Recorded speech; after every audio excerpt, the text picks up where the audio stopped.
This thing was meant to go off-road. This thing was meant to have fun with your friends in, and I don't have fun and I don't have friends, so I really have no business owning a Jeep.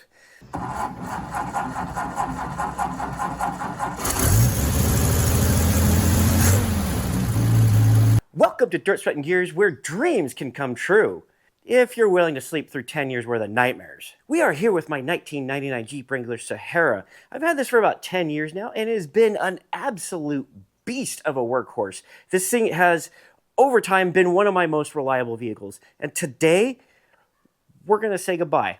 Yes, that's right. I am selling my Jeep for reasons we'll get into in just a moment. But before I sell it, there are a few major safety concerns. In the last video we did on this Jeep, we converted the rear brakes to disc brakes using a disc brake conversion kit. And, well, it was kind of a disaster. First of all, the hardware that they gave for us was really cheap. I had to throw out most of the nuts and bolts and get new ones from the hardware store. I went and got grade 8 just to make sure that everything was going to be nice and durable. Another issue was, naturally, you have to pull out the axles in order to put the backing plate on. So that meant replacing the bearing and race, and that's something that I wasn't comfortable doing here in the shop with the equipment that I have. So I took it down and I paid way more money than I'm willing to admit to have the new bearing and race fit on. The last issue that we had was, well, it said nowhere in the instructions that you need longer lug studs. So I found out after it was all back together. So there's only like maybe a 1/4 inch worth of stud showing now that the backing plate is on, which means this is not really safe to drive in long term.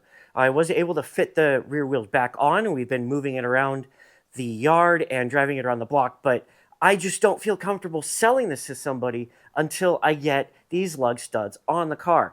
Let's pick up the camera and we're going to do a quick walk around, talk about all of the things that this buyer is going to get themselves into. This is all stuff I've already disclosed to him, so he should be fully aware and prepared for when he picks up this Jeep. The first issue I discovered was something that we talked about in my last video. The bushing on this sway bar end link is a little bit warped. It's not making noise right now. It actually stopped making noise after I wiggled it around. But that is an issue that will come up. I do have bushings. I actually have a whole set of end links, but I'm not really happy with the quality, so I opted not to put them in. But they're not making noise right now. We also have our notorious overheating issue under load going uphill. And that is something that has been plaguing me for probably 2-3 years now, ever since Steve ruined my clutch. What I believe what happened here was that he roasted the clutch so hard that it overheated everything and either blew the head gasket, which I don't really see any evidence of it being blown, but another possibility is that it may have cracked the head, and that can be a really difficult problem to diagnose, and that seems to be the situation we're in now. Nevertheless, it does overheat when it's hot, going uphill under load. So that's something I have disclosed to the buyer, that he is going to have to pull that head off. And best case scenario, do a head gasket. Worst case scenario, replace the head. He is well aware of this. On the top here, we've got, that wrap is really bad. There is also some cracks in the hard top. They asked if it leaked. I said I cannot confirm if it does not leak, because I cannot confirm if it does not leak. It might leak. Has it leaked on me? Well, yes, but I have since filled the holes with RTV. There were roof rack holes that was, I believe, causing a leak. And one other issue is, you see here, there's this little dent in the back of the car here, and that was from when it got rear-ended. That is the issue that caused this thing to get totaled, because the mechanic that inspected the vehicle after it was rear-ended wanted to steal it, so he dropped his oil pan and put some metal shavings in from his brake lathe. There were ball bearings and all kinds of junk that just did not belong in an engine in that oil pan. So when I cleaned up the oil pan, threw it back on, this thing has ran great ever since. Well, until Steve got a hold of it. Other than that, it is coming up on 150,000 miles, which means we're going to have to start paying attention to the 3 Bs: bearings, ball joints, and bushings. Those are just normal things that you have to address as a car gets up there in age and mileage, and Jeep is no exception. One issue I'm not having, surprisingly, is I am not having death wobble. This is the original steering setup. So the fact that I do not have death wobble is actually kind of a good thing, but it also means that it's something you're just going to have to be aware of and address when it becomes a problem. Underneath the hood,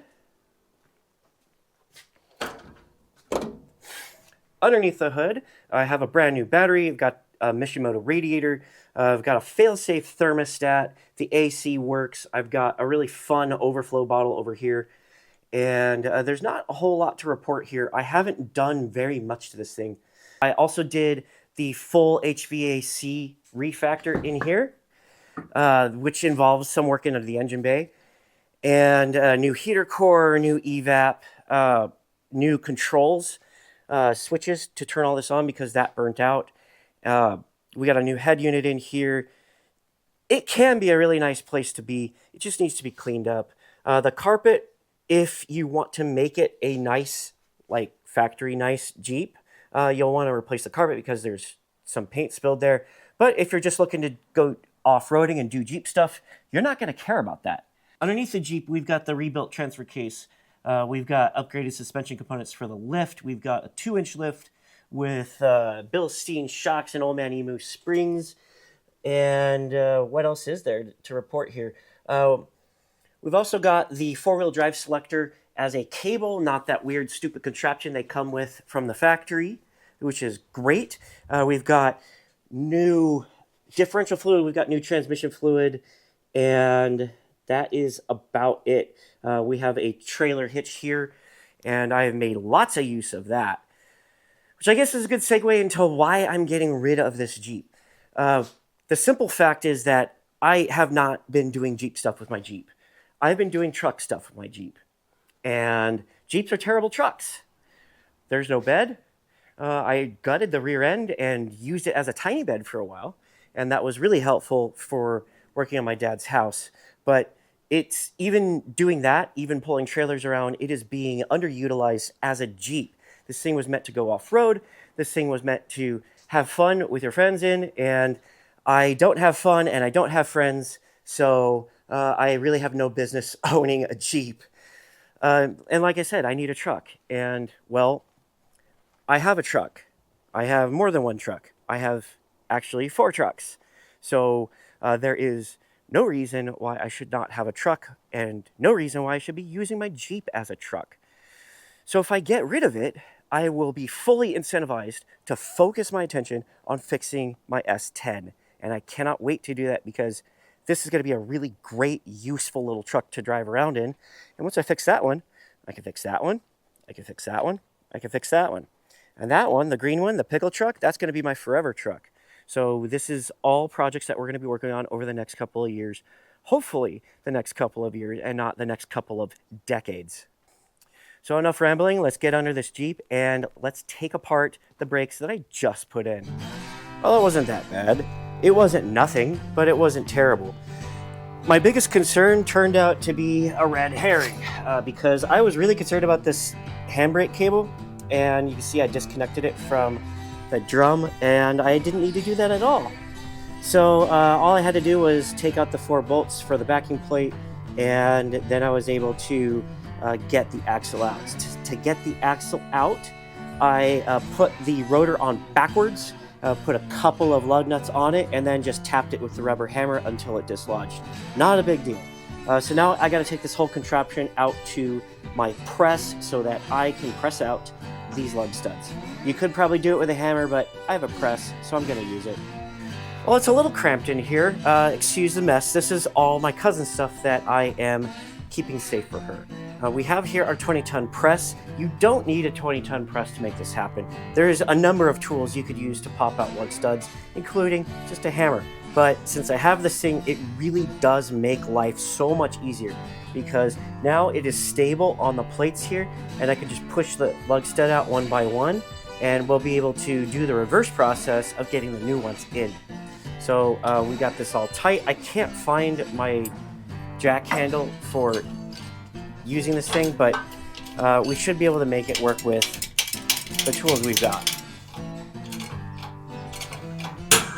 There it goes. Pop right out.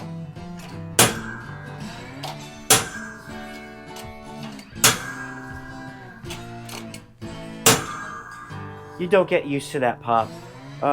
These are way longer than we need. But okay. We really only needed, like, that long.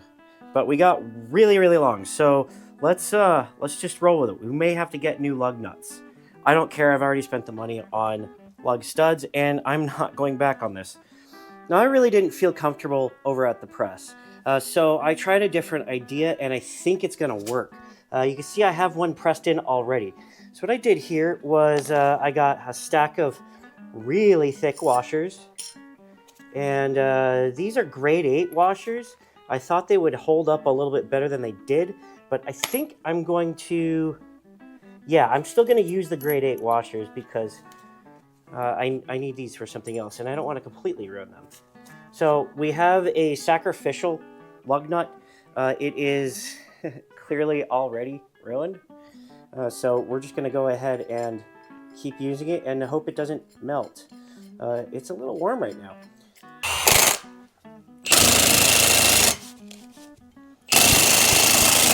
So we need to do this 10 times. 5 on this side, 5 on the other side. So I really don't need to show you doing this exact same thing 5 times. I'll check in with you when it's time to put the axle back into the car. So this went pretty smoothly with the exception of ruining the old lug nut. I had to use my lug nut extractor and it is now stuck. So I went to the hardware store and got some grade 8 sacrificial nuts. We're going to use these nuts along with this stack of washers to press in all of the lug studs. And as you can see, I've got all of the lug studs done and this whole side is done. So the wheel's ready to go on. I'm not going to put the wheel on just yet because there's a few other things I want to look at. I also got to get under it and readjust the handbrake. So this side is done. Let's go work on the other side and just finish this up so that I can sell this Jeep. There is one last thing that concerns me is I never reconnected that bracket. To me, it's not the biggest problem in the world, but I am going to talk to the buyer and tell him either he can do it or I can do it. That needs to be welded in place right on this plate here. That's just a simple tack weld and no big deal. The exhaust shop should be able to do it for me for, just a few bucks. Well, I didn't really film anything on this side because there are really no new surprises. Everything went according to plan on this side, with the exception of putting on the lug studs. I did a little bit of damage to some of the threads, but that's not a big deal. That'll straighten out real easily. All I have to do is just run on one of these sacrificial nuts.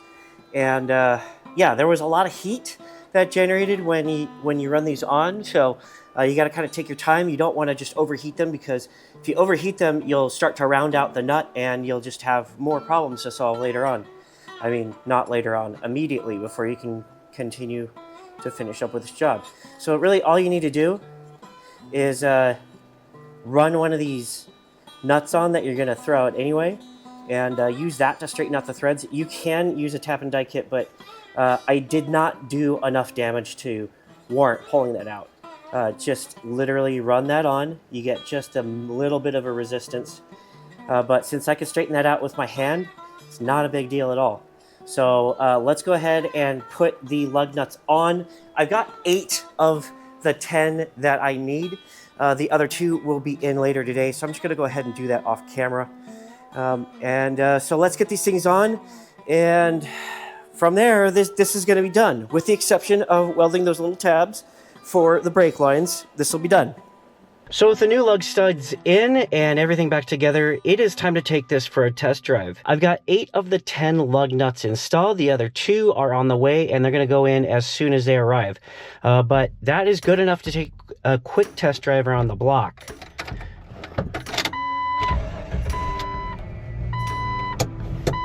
Hey, the brake light went away. It worked. All right, well, my contractor is here, so we're not going to take a test drive right now. I'm going to talk to him, and then we'll go for a drive. And with the brake light going away, that was a nice welcome surprise. I'm going to turn the AC on to make sure that works, and we're just going to drive it around the block.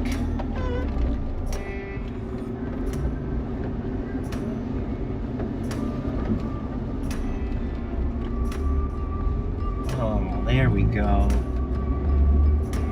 This really is the best this Jeep has been in a long time.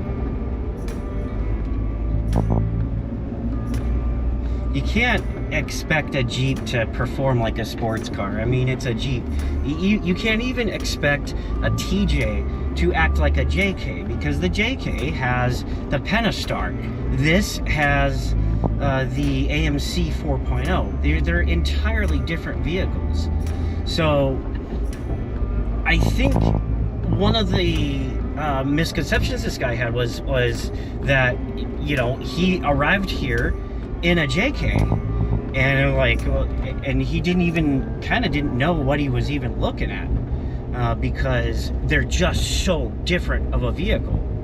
So to be perfectly honest, I am not sure that he's even up for the task of owning one of these, but we'll see. He definitely is a Jeep person, and he will use this thing as a Jeep. As much as I do love this thing, I really do enjoy it.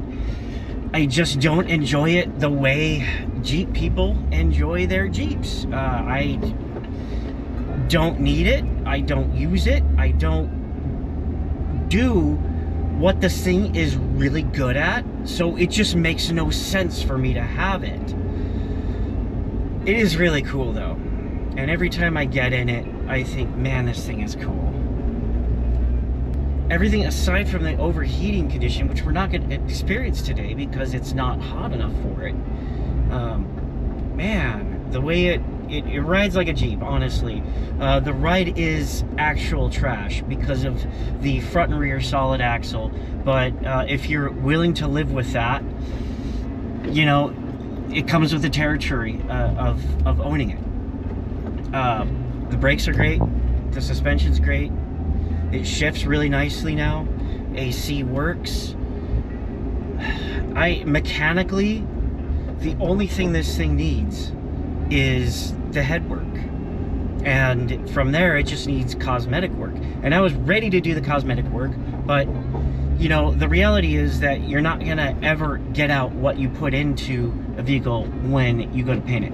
Unless you have like something super vintage, you know, a six-figure car on your hands, you're not gonna get that return on investment. You paint a car because you want to keep the car forever. You don't paint a car to make a profit selling it.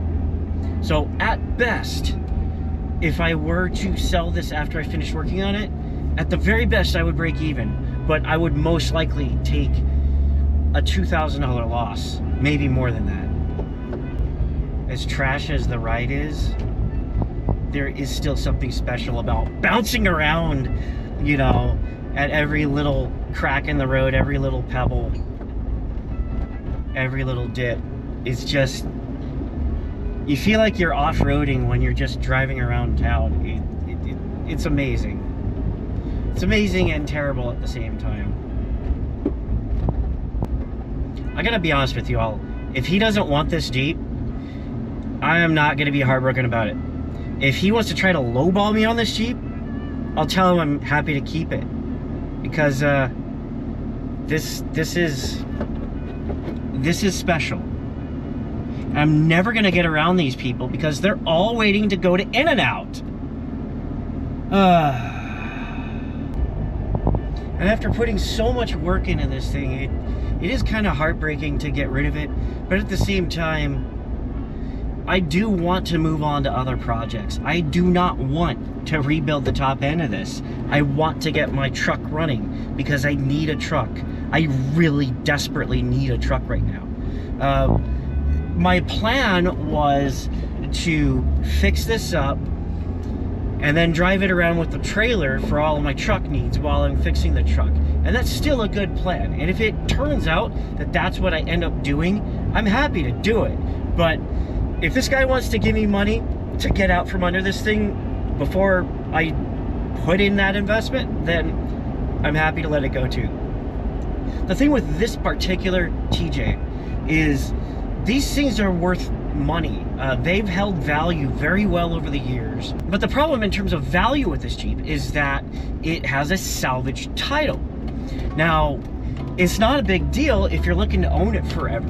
In fact, if you're looking for a forever Jeep, this is actually a fantastic deal because it's never going to be worth more than about $8,000 in any condition because of the salvage. You might be able to squeeze 10 if it's really, really clean, but the salvage title alone kills so much of its value. So as a forever vehicle, it's fantastic, but as an investment, terrible. I bought this thing as a forever vehicle. I thought that I was going to keep it. I thought that I was going to get into four-wheeling, and, you know, it just didn't work out that way. It turned out that the few people that I knew that were into four-wheeling were garbage people, and I wanted nothing to do with them. So I didn't take my Jeep out and spend any time with them. So, you know, and when you don't have other people that are into it, it's really hard to get into off-roading solo because of the inherent risk that comes with off-roading. You have to have someone around to pull you out of situations that you might get in. That's part of what off-roading is about. That's also part of what makes the experience special, is that you go out with your friends. We're all in different cars, and, you know, we're taking, you know, the same trails. Sometimes we're following the lines of more experienced people. Sometimes we're leading the charge of less experienced people. And, you know, you have all of your recovery gear and you help someone out of a bind. And when someone, you know, breaks down, you all come together and you help them get back off the trail. That's part of the experience. I just unfortunately don't know anybody that is into that I want to associate with. And my Jeep videos do well over time on YouTube, but I'm not doing this for the views. In fact, I've got other vehicles that will probably perform much better on YouTube. Like, for example, my vintage trucks. What the hell is this? Whoa! What? That is crazy! What?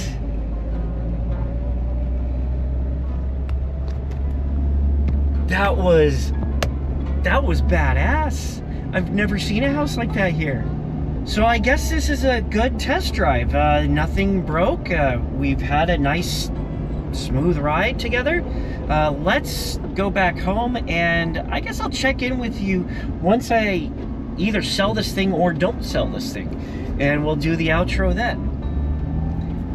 I'll catch you guys in a little bit.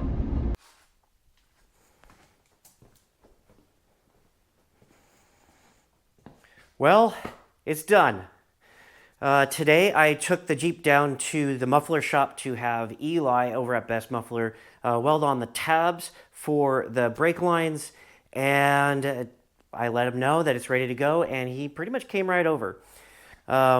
Once he got here, we loaded up the stuff, the OEM parts like the wheels and the soft top, onto his truck, and then I took him out for a drive in the Jeep so that I could show him, you know, for one, how to work the clutch, but also all of the little things about the interior. And so after driving around the block for a bit, it really, I gotta say, it's a little emotional. I was attached to this thing. I had relied on it for the past 10 years to do everything that required any type of ruggedness. Driving in bad weather, towing things, hauling things, moving things, and dealing with hazardous chemicals. I went to the Jeep for all of that. And I had a little bit of fun in it. I took it out to the mud a couple of times. There's a couple of trails you can go on, but they're like, you know, easy mode trails, nothing really serious. And that was why the decision was not that difficult. Because the person that bought it is going to use it. The person that bought it is going to have a lot of fun with it. So I'm happy. I'm happy that it went to a good home, to someone who is going to enjoy it. And now that the Jeep is gone, I'm kind of wondering, what should I do next?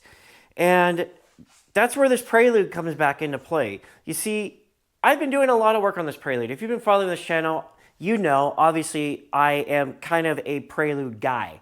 I have worked on multiple Preludes. I have done everything, almost everything that there is to do to this car other than motor swap it.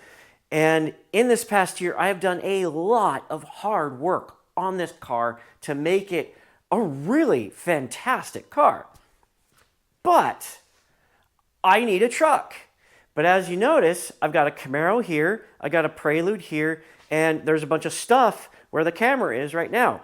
Where the hell am I going to work on it? On top of all that, I'm going to need to make room for my wife to charge her car at that charging station on the other side of this Camaro. So this Camaro needs to move. Now, if you remember a video where I talked about selling my Maverick, I have the Maverick stored at my friend Chris's shop on the other side of town. He was going to do the clutch on it for me, but he hasn't been able to get around to it. His work has been really busy. So I think the next thing I need to do here is get the Maverick here so that I can get work done on it and sell it.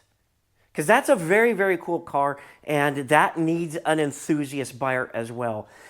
And I don't really have a relationship with Mavericks or that Maverick to supersede the relationship that I have with this Camaro or with the 4 trucks over there outside my garage or with the TR7, and I'm not getting rid of the Miata because I am an idiot and I've already spent way too much money on it.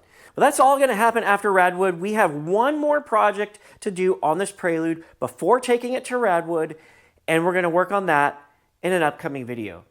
So that's going to wrap it up. If you like what you see, like, share, subscribe, and comment. And if you don't like what you see, maybe you think selling the Jeep was a huge mistake, I want to hear from you, so leave a comment anyway. I may regret this decision, so tell me what an idiot I am for getting rid of an amazing, amazing vehicle. I'll see you in the next video.